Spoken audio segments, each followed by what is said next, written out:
If you are planning to opening a food truck in Canada, then this video is for you. I don't own a food truck, पर मैंने बहुत सारे food truck owners के साथ बात करी है ताकि मैं ये इंफॉर्मेशन आपको दे सकूं और आप फूड ट्रक खोलने के टाइम कोई गलती ना करें. So I will give you every single information.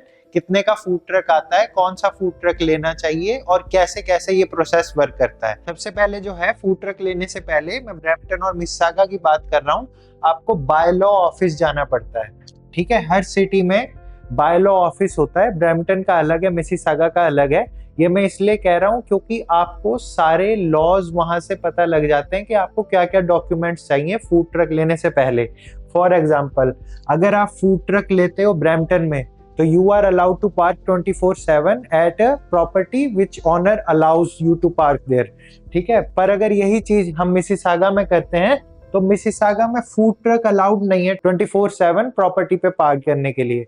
वहां पे food truck which is engine equipped, they only allow 4 hours. और यही आपके पास अगर ट्रेलर हो तो आपको 24/7 अलाउड है, परमिशन है किसी प्रॉपर्टी पे पार्क करने के लिए जो ऑनर आपको परमिशन दे रहा है. पर फूड ट्रक जिसमें इंजन है वो अलाउड नहीं है और जिसमें टायर्स हैं.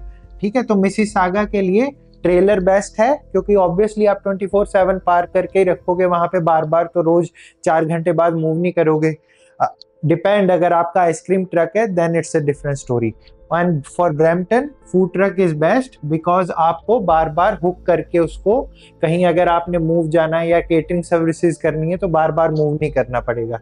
ठीक है, सिटी ऑफिस जाके आपने उनसे किसी भी रिप्रेजेंटेटिव को कह देना कि मेरे को प्लीज शुरू से लेके एंड तक बाय लॉ समझा दो कि मेरे को क्या क्या चाहिए. एक तो फूड लाइसेंस होता है, ठीक है, ट्रक का नंबर प्लेट होता है जो सबसे ज्यादा टाइम लेती है, वो इंस्पेक्शन करते हैं आके. तो जो आप पार्किंग डिसाइड करते हो वो बताएंगे कि उसमें क्या क्या रूल्स होने चाहिए, क्योंकि बहुत सारे रूल्स एंड रेगुलेशंस होते हैं सिटी के हिसाब से और ये हर 3 महीने चेंज होते रहते हैं. तो सबसे पहले आपने सिटी पे जाना है, अपनी लोकल सिटी में, चाहे आप मिसिसागा कर रहे हो, ऑकविल में कर रहे हो, कहीं भी कर रहे हो, ताकि उनसे रूल्स एंड रेगुलेशंस आप पूछ सको और फिर आपको आगे कोई प्रॉब्लम ना आए.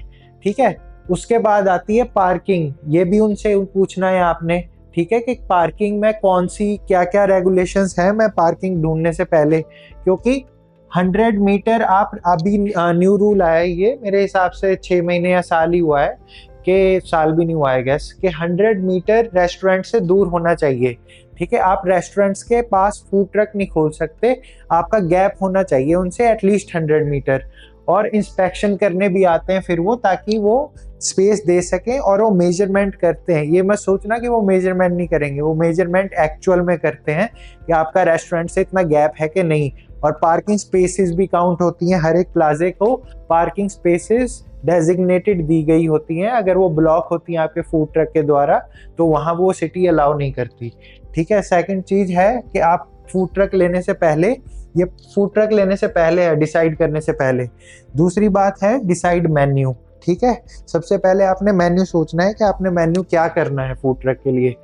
फास्ट फूड करना है, फास्ट फूड में रिकमेंड नहीं करूंगा क्योंकि ब्रैम्पटन या मिसिसागा में लोगों ने डील लगा लगा के इसके मार्जिन बिल्कुल ख़त्म कर दिए हैं. आप जैसे नए ऑपरेटर हो गए, आपको मार्जिन चाहिए हर महीने, तभी आप कीप अप कर सकोगे, उसको बिजनेस को आगे बढ़ा सकोगे. तो अगर आपको शुरू में ही डील्स लगानी पड़ी तो आपके मार्जिन बहुत स्क्यूज हो जाएंगे और आपको इतना प्रॉफिट नहीं होगा. तो फास्ट फूड के लिए मैं आपको रिकमेंड नहीं करूँगा. कुछ भी खोल सकते हो यार, रेस्टोरेंट में इतनी सारी होती हैं आइसक्रीम की, डेजिग्नेटेड एक अलग रेस्टोरेंट होता है, वो चलता नहीं है, वो भी चलता है. तो आप कुछ भी खोल सकते हो, फास्ट फूड मत खोलना जिसमें बहुत सारे लोग घुसे हुए हैं और बहुत सारे लोग बेकार की डील्स लगा रखी हैं कि मार्जिन निकालना बहुत ही मुश्किल हो. तो उसमें आपको कोई फायदा नहीं है घुसने का. कुछ यूनिक ढूंढना, जैसे लेट से शवरमा फूड ट्रक नहीं है अभी ब्रैम्पटन में, मैंने नहीं देखा, मैं भी हो, पर मैंने नहीं देखा कोई शवरमा का फूड ट्रक, वो आप खोल सकते हो. और मेक श्योर कि आप ऑल सीजन ढूंढना, कि जो आप चीज़ ऑल सीजन चला सको 12 महीने, क्योंकि फूड ट्रक का बिजनेस जो है विंटर में थोड़ा स्लो हो जाता है. क्योंकि लोग प्रेफर क्या करते हैं कि रेस्टोरेंट में जाना है कि हीट होगी वहाँ पे अंदर, वहाँ पे ही अंदर वो खा लेंगे. फूड ट्रक में थोड़ा सा ये बिजनेस जो है डाउन साइड है कि विंटर्स में थोड़ा कम हो जाता है, पर डिपेंड ऑफ मेन्यू. अगर आपका विंटर में ज़्यादा चलता है मेन्यू, गर्म चीज़ है, तो ऑब्वियसली विंटर में आपको प्रॉफिट होने वाला है. तो ऑन सीजन मेन्यू आपने सोच के अपना मेन्यू प्लान करना है। जब ये दोनों चीज़ें हो गई, सिटी बाय लॉज और डिसाइड मेन्यू, फिर आपने ढूंढना है मैन्युफैक्चरर फूड ट्रक का। तो ब्रैम्पटन में बहुत सारे मैन्युफैक्चरर हैं, आप फेसबुक मार्केट प्लेस पे ढूंढ सकते हो, आप गूगल मैप्स पे ढूंढ सकते हो। ठीक है, एक मेरे को किसी ने सजेस्ट किया था, वो बी टाउन करके है, B town food trucks and trailers, जो मैन्युफैक्चर करते हैं वो भी अच्छे हैं, वो जॉर्ज टाउन में है आई गेस। तो उनको फ़ोन लगा के आप पूछ सकते हो कि फूड ट्रक और ट्रेलर क्या प्राइस है, कौन सा मैं ले सकता हूँ, और वहाँ पे जा सकते हो आप। I guess the price range, उनका मेरे को प्राइस नहीं पता एग्जैक्ट, पर ये जनरली जो फूड ट्रक्स लिए हुए हैं लोगों ने, उसका प्राइस है 16 फीट किचन, मतलब 16 फीट की किचन होती है और टोटल 18 फीट का होता है फूड ट्रक। वो 55 से 60,000 तक का आता है शायद। अभी प्राइस क्या पता बढ़े हो, क्या पता कम हुए हो, ये डिपेंड करता है मैन्युफैक्चर पे, पर 55 से 60,000 तक का आता है। उसमें फूड जो ट्रक होता है आपका, वो 2008, 7, 6, 10 मॉडल होता है। ठीक है, वो सही मिल जाता है आपको ट्रक, और जो किचन होती है वो नहीं होती है। इस प्राइस में आपको सम इक्विपमेंट्स वो फ्री देते हैं। ठीक है, सारे इक्विपमेंट्स नहीं, डिपेंड होता है कि आपने क्या है आपका मेन्यू और आप क्या करना चाहते हो उस फूड ट्रक में। तभी मैंने आपसे कहा ना कि मेन्यू पहले डिसाइड करना है, ताकि आपको प्रॉब्लम ना आए। उस हिसाब से आप इक्विपमेंट्स अपने फूड ट्रक में उनको बता सको। कुछ इक्विपमेंट जो होते हैं वो साथ में आते हैं, कुछ उनकी कैटलॉग होती है, उसमें प्राइजेस लिखे होते हैं, तो वो आप पिक कर सकते हो कि ये इक्विपमेंट्स चाहिए, उसके हिसाब से प्राइस अप एंड डाउन जा सकता है। ठीक है, उसके बाद ये डिपेंड करता है कि आपने ट्रेलर लेना है या फूड ट्रक। अगर आप ट्रेलर ले रहे हो तो न्यू ट्रेलर मिलता है आपको इतने ही प्राइस में। ठीक है, और फूड ट्रक लेना है तो न्यू किचन, और जो ट्रक है वो ओल्ड मिलता है, पर ट्रेलर के टायर्स वगैरह, किचन वगैरह सारा कुछ नहीं मिलती है। अगर आप ब्रैम्पटन में कर रहे हो तो मैं फूड ट्रक सजेस्ट करूंगा, इजीली आप मूव कर सकते हो, और ट्रेलर जो है वो बाद में। और अगर मिसिसागा में कर रहे हो तो ट्रेलर में सजेस्ट करूंगा, क्योंकि आपको 24/7 पार करने के लिए परमिशन मिल जाती है, जो कि ब्रैम्पटन में डिफरेंट है लॉज और मिसिसागा में अलग है। फूड ट्रक अलाउड नहीं है मिसिसागा में, जैसे मैंने आपको बताया, 4 आवर्स से ज़्यादा। फिर उसके बाद ये चीज़ बहुत ज़्यादा ज़रूरी है, जैसे ही आप बुकिंग पेमेंट दे देते हो फूड ट्रक की, आपको उसी दिन से मेक श्योर, ये बात कोई मजाक में मत लेना, ये बहुत ज़्यादा सीरियस है, कि आप उसी दिन से पार्किंग स्पेस फाइंड करना शुरू कर देना, क्योंकि पार्किंग स्पेस सबसे मुश्किल काम है इसमें ढूंढना, और ब्रैम्पटन में खासकर, जहाँ पे ऑलरेडी इतने सारे फूड ट्रक्स हो गए हैं, और मिसिसागा में भी। वैसे सबसे सस्ती पार्किंग स्पेस आपको कैनेडियन टायर में मिलती है, इलेक्ट्रिसिटी भी वहाँ पे मिल जाती है, पर ब्रैम्पटन मिसिसागा में आई डोंट थिंक सो ऐसा कोई कैनेडियन टायर है जिस पे फूड ट्रक ना लगा हो, और वो 1 या 2 ही फूड ट्रक अलाउ करते हैं। ठीक है, तो आप ढूंढ सकते हो मैनी वेज, फेसबुक मार्केट से नहीं मिलेगी, मिल भी सकती है अगर आपकी किस्मत अच्छी हुई तो, पर आपको प्लाजे टू प्लाजे जाके पूछना पड़ेगा। मोस्ट प्रोबेबली आपको जहाँ फूड ट्रक ऑलरेडी लगते हैं वहाँ थोड़ा इजी रहेगा, क्योंकि उस ऑनर के पास पहले से ही सारे डॉक्यूमेंटेशन होती है, और उसको पता होता है फूड ट्रक्स के लिए क्या क्या रिक्वायरमेंट्स है। ठीक है, और आपने पार्किंग ढूंढने टाइम क्या क्या चीज़ें देखनी है। पहले सबसे ज़रूरी है कि आपको इलेक्ट्रिसिटी मिले। ठीक है, जो पार्किंग होगी उसमें 2 तरीके की पार्किंग स्पेसेस होती हैं, जिसमें एक में इलेक्ट्रिसिटी मिलती है, दूसरी में नहीं मिलती। इलेक्ट्रिसिटी के कुछ पैसे लेते हो, वायरिंग वगैरह के आई थिंक सो अराउंड 2000, पर इलेक्ट्रिसिटी का आपको बहुत ज़्यादा फ़ायदा है। आप समर में एसी लगा सकते हो, इक्विपमेंट्स आप सारे यूज़ कर सकते हो। ठीक है, और अगर आप जनरेटर लेते हो, इलेक्ट्रिसिटी नहीं मिलती, जनरेटर लेते हो, तो भी आपका 1000 का खर्चा होता है, और एवरी मंथ आपको मिनिमम टू मिनिमम $400 आपका फ्यूल लगता है, और उसमें भी आप एसी नहीं चला सकते, विंटर में इलेक्ट्रिकल हीटर्स नहीं चला सकते। तो इलेक्ट्रिसिटी जो है वो बहुत ज़्यादा मैंडेटरी है, उसमें आप हीटर्स भी चला सकते हो, गर्मियों में एसी भी चला सकते हो, और वो बहुत कंफर्टेबल रहता है आपके लिए। ठीक है, विंटर्स में वैसे भी ठंड बहुत ज़्यादा हो जाती है, और जब नीचे से पैरों से ठंड आती है तो वो जो गैस वाला हीटर है वो आपको पूरा गर्म करके नहीं दे सकता। तो इलेक्ट्रिकल हीटर क्या होता है कि आप पैरों के पास लगा सकते हो ताकि आपके पैर गर्म रहे। ठीक है, ये बहुत ज़रूरी चीज़ है जब आप पार्किंग स्पेस ढूंढ रहे हो। फिर दूसरी बात है कि लोकेशन आपकी मेन होनी चाहिए। जहाँ पे फूड ट्रक्स ऑलरेडी लगते हैं वहाँ पे भी अच्छा है, क्योंकि वहाँ पे ऑलरेडी लोग आ रहे हैं, तो वो नया फूड ट्रक जब आपका देखेंगे और डिफरेंट मेन्यू देखेंगे तो वो ट्राई करने का सोचेंगे कि आज यहाँ से ट्राई करते हैं, ये कुछ डिफरेंट है, डिफरेंट मेन्यू है। ठीक है, तो लोकेशन पे डिपेंड करता है। रेंट कितना होगा, रेंट आपका डिपेंड करता है parking spaces to parking spaces. Mississauga में रेंट कम है, ब्रैम्पटन में ज्यादा है। अराउंड 25 to 3000 आपका जो है रेंट होगा, 2500 to 3000। इलेक्ट्रिसिटी का अलग रहता है, $100 इलेक्ट्रिसिटी का रहता है, पर आप उनसे बार्गेनिंग कर सकते हो, डिपेंड ऑन द ओनर। ठीक है, फिर ये प्लस टैक्स रहता है। और आपने ये भी देखना है कि उस लोकेशन पे है आपको पानी मिल रहा है कि नहीं, क्योंकि ये बड़ी प्रॉब्लम है, आपको पानी भी चाहिए। ठीक है, बर्तन धोने के लिए, या आपका फूड कैसा है वो डिपेंड करता है। तो अगर आप घर से पानी ला रहे हो तो वो थोड़ा मुश्किल हो जाता है, वहीं पे लोकेशन पे पानी मिल जाए तो वो बेस्ट रहता है। ठीक है, आप फ्यूल कैंस ले सकते हो 20 लीटर्स वाले या 10 लीटर्स वाले, आई गेस बड़े फ्यूल कैन आते हैं, तो वो आप 3-4 ले सकते हो और वही पाइप्स के साथ कनेक्ट हो जाते हैं और वो बहुत ईजी हो जाता है यूज करना। ठीक है, तो ये हो गई पार्किंग स्पेस। ये 3-4 चीजें आपने करनी है। और फिर आपका आता है कि आपने फूड ट्रक जो है, ये वैसे तो मैन्युफैक्चर के टाइम पे आता है, मतलब जब आप मैन्युफैक्चरर ढूंढ रहे हो फूड ट्रक का, पर मैं भूल गया था लिखना तो मैंने 5th नंबर पे लिख दिया। EMI वर्सेस कैश, कि आपको EMI पे लेना चाहिए या कैश लेना चाहिए। देखो, अगर आप EMI पे लेते हो तो आपकी पेमेंट्स कटती हैं हर महीने। एक तो आपका रेंट जा रहा है 3000 let's say per month, electricity का जा रहा है, और इक्विपमेंट जो आपने लिए हैं और जो ग्रोसरीज आप बाय कर रहे हो उसका पर मंथ जा रहा है। ऊपर से अगर आपने EMI पे लिया है तो हाई इंटरेस्ट भी होता है, और वो उसी दिन से चालू हो जाएगा जिस दिन से आपको फूड ट्रक मिलेगा।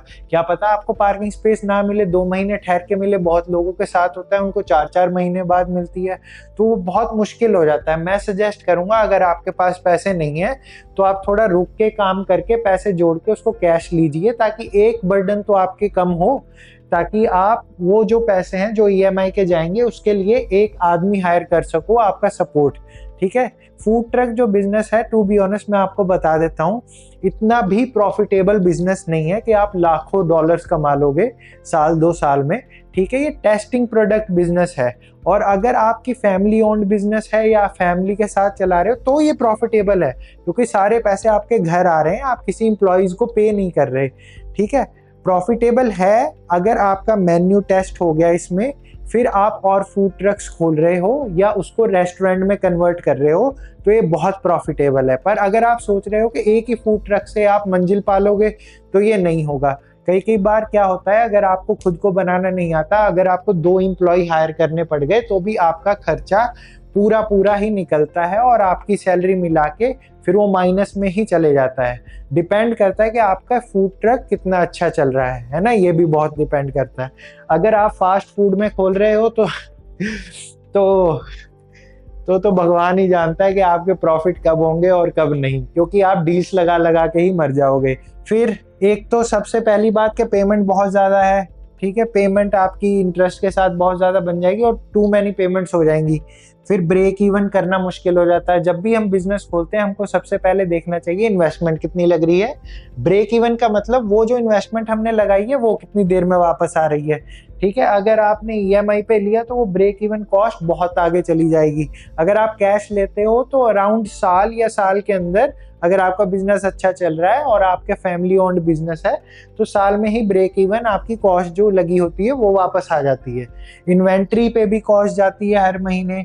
तो मैं कहूँगा कि EMI के जगह पैसे जोड़ के कैश ही लीजिए, क्योंकि फूड ट्रक लेट से आपने 60,000 जोड़े, फिर भी आपको 20-25 हज़ार अरेंज करना पड़ेगा, क्योंकि टोटल 80 to 90,000 विद इक्विपमेंट्स और एक्स्ट्रा जो चीज़ें रहती हैं, लेट से first grocery and all that stuff, आपका 80 to 90,000 बजट आराम से है, इतना लगता है। फिर आपका काम शुरू होता है। ठीक है, इसमें लास्ट चीज जो लोग बहुत ज़्यादा गलतियां करते हैं वो है मार्केटिंग। ठीक है, मार्केटिंग पे फूड ट्रक्स इतना ज़्यादा पे करते हैं, $500, $1000, $300। हर कोई इन्फ्लुएंसर फूड मार्केटिंग कर रहा है, जिसके 300 फॉलोअर है वो भी मैसेज कर रहा है जी हमसे प्रमोशन करा लो, हम $300 चार्ज करते हैं एक रील का। तो आपको इसमें कोई फ़ायदा नहीं है पे करने का, क्योंकि जो इन्फ्लुएंसर आ रहा है वो वीडियो डाल रहा है, वो अपने फॉलोअर्स बढ़ा रहा है।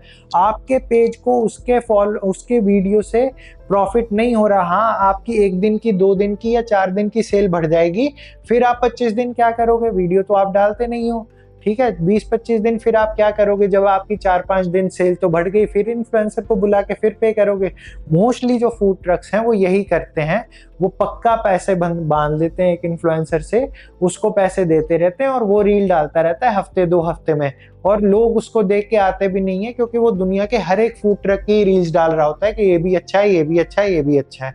सबसे बेस्ट और फ्री तरीका मैं आपको बताता हूँ मार्केटिंग का फूड ट्रक के लिए, जो है 30 डेज वीडियो। ठीक है, आप जो भी कर रहे हो, लेट्स से आपके कस्टमर ने हलवा मांगा या कुछ भी मांगा, बर्गर मांगा, तो उसकी जो मेकिंग है उसकी आप वीडियो बनाओ, और जब वो पैकिंग तक आप वीडियो बना के उसको कैप कट पे एडिट करके आप रोज एक वीडियो डालो। ठीक है, इससे क्या होगा? आपका फॉलोअर्स भी बढ़ेंगे, आपके व्यूज भी बढ़ेंगे, और आपका जो कंटेंट है वो भी ग्रो होगा। अगर वो नहीं होता, आपसे कैप कट का टाइम नहीं है, तो इंडिया में बहुत सारे फ्रीलांसर्स हैं, उनको इंडिया में एडिटिंग करने के लिए वीडियोस भेज दिया करिए, और रोज वो वीडियो इंस्टाग्राम, टिकटॉक पे डालिए, तो आपके कंसिस्टेंट कस्टमर बनेंगे और ऑर्गेनिक व्यू, आपका पर्सनल ब्रांड ग्रो होगा, ताकि आप जब अगला फूड ट्रक खोलें आपको किसी को पेड मार्केटिंग करने की जरूरत ना पड़े। आपके पेज में ही इतना दम हो कि वो दूसरा फूड ट्रक या रेस्टोरेंट भी चला सके। ठीक है, तो ये सबसे मेन चीज है मार्केटिंग, जो बहुत लोग गलतियां करते हैं। जरूरी नहीं आपको खुद ही चीख के अपने प्रोडक्ट के बारे में या फूड के बारे में बताना है। ठीक है, आप अकेली वीडियोस, अपने फूड की वीडियोस बना के ही उसको डाल सकते हो, और अच्छे तरीके से बनाना है। एक ब्रैम्पटन में फूड ट्रक भी है, real fruit dessert cafe, I think so उनका नाम। उनके वीडियोस देखना, उनका मैंने कभी फेस नहीं देखा कि उसका ओनर कौन है या कौन वीडियो बना रहा है, कौन उनकी मार्केटिंग टीम में है। बस वो अपने फूड की वीडियोस डालते हैं एवरी डे। उनके अच्छे व्यूज हैं और अच्छी फॉलोइंग है उनकी, और उनका फूड ट्रक भी आई थिंक सो अच्छा चलता है। बाकी मेरे को इतनी नॉलेज नहीं है, ठीक है, मैं पर उनके फूड ट्रक पे गया था, उनका खाना भी बहुत टेस्टी है। फर्स्ट क्या हो गया? सिटी जाना है आपने बाय लॉ। दूसरा क्या करना है? आपने डिसाइड मेन्यू करना है, ताकि आप इक्विपमेंट उस हिसाब से ऐड करा सको अपने फूड ट्रक पे। थर्ड क्या करना है? आपने मैन्युफैक्चर ढूंढना है। फोर्थ क्या करना है? आपने पार्किंग स्पेस ढूंढनी है, फूड ट्रक जैसे ही आप बुक करा दो। ठीक है, फिफ्थ क्या है? EMI versus cash. ठीक है, ये आपने देखना है, कैश हो तो ज़्यादा बेटर है, क्योंकि आपको बहुत ज़्यादा आगे जाके बचत हो जाती है। और मैन्युफैक्चर भी आई थिंक सो 3 महीने ले ही लेता है मिनिमम, है ना। और छठा क्या है? आप मार्केटिंग, पेड इन्फ्लुएंसिंग बिल्कुल मत करना, आपको कोई फायदा नहीं है। अपना कंटेंट बढ़ाओ, अपना पेज बढ़ाओ, क्योंकि लोगों ने आपके जो 10 किलोमीटर के दायरे हैं या 20 किलोमीटर, लेट से 30 किलोमीटर, उन्होंने ही आना है ना। कोई वैंकूवर से उड़ के स्पेशली आपके फूड ट्रक पे आ नहीं रहा, या कोई दूर से आएगा तो वो आएगा अगर आपका कुछ मेन्यू में यूनिक हो जो उसको पास में नहीं मिल रहा। तो आपने सिर्फ 20 किलोमीटर का दायरा ही टारगेट करना है ना शुरू में। तो आप खुद की वीडियो डालो, 30 वीडियो डालो, 30 दिन में देखना आपकी रीच अपने आप ही बढ़ेगी और अपने आप में ही फ्री मार्केटिंग हो जाएगी। ऐसी और वीडियोस के लिए मेरे को सब्सक्राइब कर लो, और कोई भी कंफ्यूजन या कोई भी हेल्प की जरूरत हो तो मेरे को DM कर देना, मैं इसके बारे में जरूर आपको हेल्प करने की कोशिश करूंगा। और मेरे को इंस्टाग्राम पे भी फॉलो कर लेना। Thank you so much.